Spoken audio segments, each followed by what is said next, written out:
It's a bit different from Tenerife, but how does it feel to be back in? Hi, welcome home. No, Tenerife was great. You know, we were able to get away and with 5 really good days training. You know, facilities were top class, pitches were top class, and the problem is if you stay here, you know, you've nowhere to train really. You know, we're indoors in Ravenscraig at this moment in time. There isn't many facilities indoor in Scotland, so we're lucky we've got that on our doorstep. But to be, you know, outside on grass is what we wanted. Got everybody back together. You know, there's a real good team spirit and real good feeling about the club again.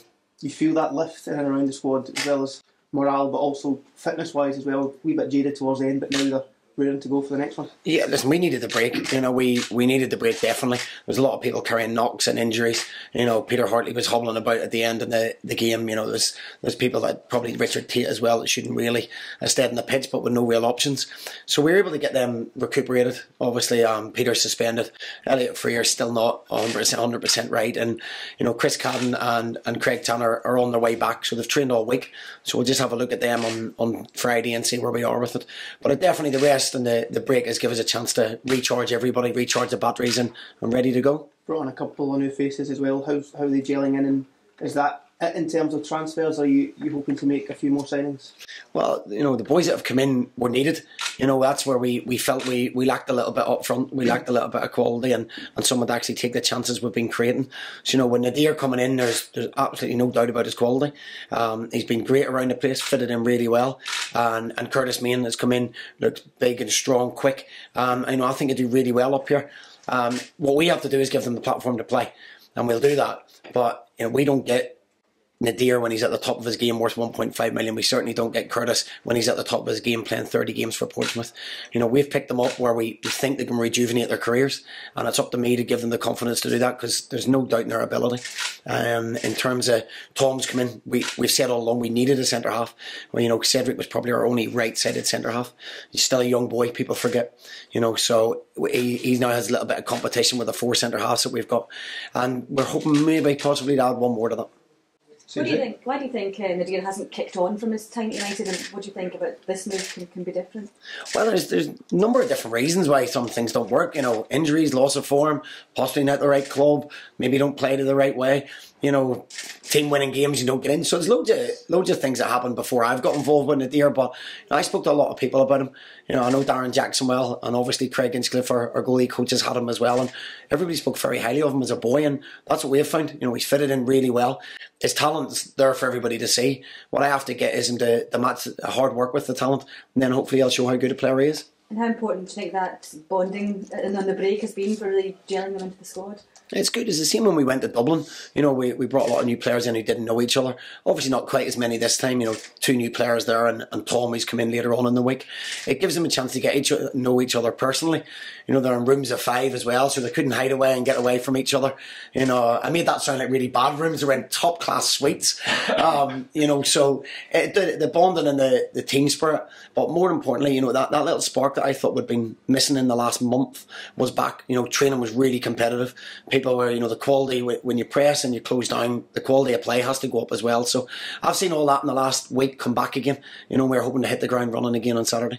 Nadir says you spoke to Brendan about the move here. How enthusiastic was he about Nadir coming to Motherwell? I didn't speak to Brendan. No, so I don't know where I spoke to Celtic. I didn't actually speak to Brendan personally about it. I dealt with Pierre, his agent. You know, obviously spoke to Derek Adams at Plymouth. So we done a deal that was, you know, financially very good for us. You know, obviously we couldn't afford Nadir on what, you know, he's on, but we've done a really good deal. We think we've got a top class player. I have to get him fit, make no mistake. You know, we have to get him fit and up to speed. But when he does, you know, I'm confident he'll hit the ground running. What is it you like about him? It just adds that quality that, you know, perhaps we were missing. You know, we take Louis Malt out of the team. You know, you lose in the final, you lose a point in the last minute, or the 3 points against Celtic, and psychologically that takes its effect. We then have 5 and 6 injuries out of the team where, you know, Trevor Carson's out of the team, Peter Hartley's out of the team, Carl McHugh's out, Charles Dunn was out, Elliot Frear's out, Louis Malt goes out, Chris Cadden. Take them out of any team and you're going to not be quite as good as you were before. And we thought we missed that little bit of quality up front. And Nadir really gives it. He gives us that touch, you know, the awareness, bringing people into the game, and he's a real goal threat.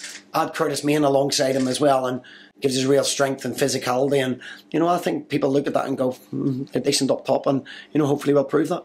they could prove out to be real coups for this club. Do you think that Nadir can be as good as Louis was, for example?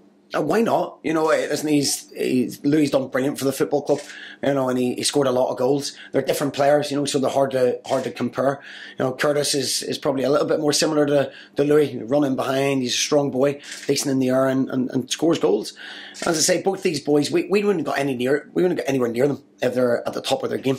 So what we done is look at their talent, their characters, and bring them in and hopefully give them a platform, get them fit, and give them a platform to play football. I suppose that adds another level to your job as well. You know, some managers can go out and get guys at the top of the form, but it makes you work harder to identify those talents, but then bring them to fruition as well. Yeah, it certainly does. Listen, it's where we are as a football club, and we know that. You know, when I took the job, nobody promised me £10 million.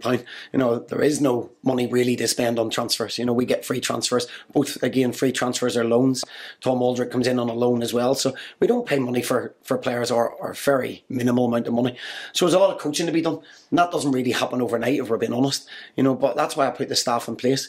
You know, Keith Lasley, who I think has been fantastic since he came in with me, Stephen Craigan and Steve McManus at the club, and now, you know, Stephen Hamill with the younger players. So it was the one thing I said I would do, would put the right people in place. You know, these boys aren't friends of mine; they're colleagues. So that's a myth if the people think I socialise them outside football. The right people for the job that I think can take Motherwell Football Club forward. And as you rightly said, we have to do a lot more coaching than other people, because we don't buy the finished article and we don't buy players at the top of their form. We get players with real potential, and that's what I believe the three boys we've brought in can add to Motherwell and really get them back their careers moving again. So is Nadir not ready to start this weekend? Possibly. Okay. You said you had to get him fit, so he's not so unfit that you wouldn't consider him for a Lanarkshire derby, for example? No, his quality will get him through as well, and he's getting fitter every day. You know, whether I start him or not, that remains to be seen. You know, we've got a couple more days training to have a look at him. He's done a lot of fitness work while we were away, but he hasn't played regular, you know, all season. And, you know, either is Curtis, really. You know, he's played one game in a couple of months. So we'll have a look at that there. They're both, you know, Curtis is a fit, strong boy, but we'll have a look at that there. But yeah, they'll all be available, yeah. How are you feeling about the weekend? A bit of spice at the end of the last one here? Yeah, we don't want that to happen, if we're being honest. Do you know what I mean? That's something we don't want to see. You know, it's cost Peter 2 games, so we're not happy with that at all. But he'll learn his lesson from that, and we've dealt with that internally. But, you know, it's a derby that we want to win. You know, in the second half, I thought we let ourselves down. We weren't the team that, you know, we have been. We lacked a little bit of energy, and we didn't take our chances in the first half. So as we're looking forward to the game, we'll make sure it's a really competitive game. Try and get the fans back on board again in the first couple of minutes of the game, and, you know, really take the game to Hamilton. You saw what a cup run did in the League Cup for a club like Motherwell. Does that give you a motivation to think, let's try and do it again in the Scottish Cup? Definitely, you know, it raised the players' profiles and it raised the club's profile again. And what it does, it helps you attract footballers. You know, when we're going to speak to Nadir and we're speaking to Curtis, we're speaking to Tom, you know, we've just been in a cup final. You know, we're in the top 6 for the vast majority of the first half of the season, and we aim to do that again. You know, and you're gonna have to go and beat teams like Hamilton if you're going to get there. Stephen, just finally, it was back in November, I think, when I spoke to you about Michael O'Neill. If you'll indulge me again, it seems the SFA are talking to him today. Could I just get your thoughts once again? If that could happen today, either he might go to Scotland, he might decide to stay with Northern Ireland, of course, but again, it's no surprise that Scotland have sort of pursued him so doggedly. No surprise at all. I think if you're any international board, and I've said it numerous times, working with the amount of players that he has, we probably only have 4 or 5 top level players, and when I say that, I mean Premiership players. For what he's achieved is phenomenal. It really is. And outside of Northern Ireland, I'm not sure he gets the credit that he deserves. If I'm sitting on an international board, he's the first person I'm going to look with. He's produced minor miracles with Northern Ireland. I have to say, I hope he doesn't go. You know, my whole family are mad Northern Ireland fans, so I'll be desperate for him to say, as is everybody in Northern Ireland. But it's no surprise to me that Scotland made him the number 1 target. And if they do get him, what are they getting? They're getting him a very meticulous manager. You know, it leaves no stone unturned. What his organisation and his man management skills are excellent. You know, with different levels of players from League 2 to Premiership to SPL, and he knows how to deal with them all. Brings a country together that gives it a real club feel, and that's probably what is missing at international level, in some of the teams. And he gave it a real feel where there was a real togetherness.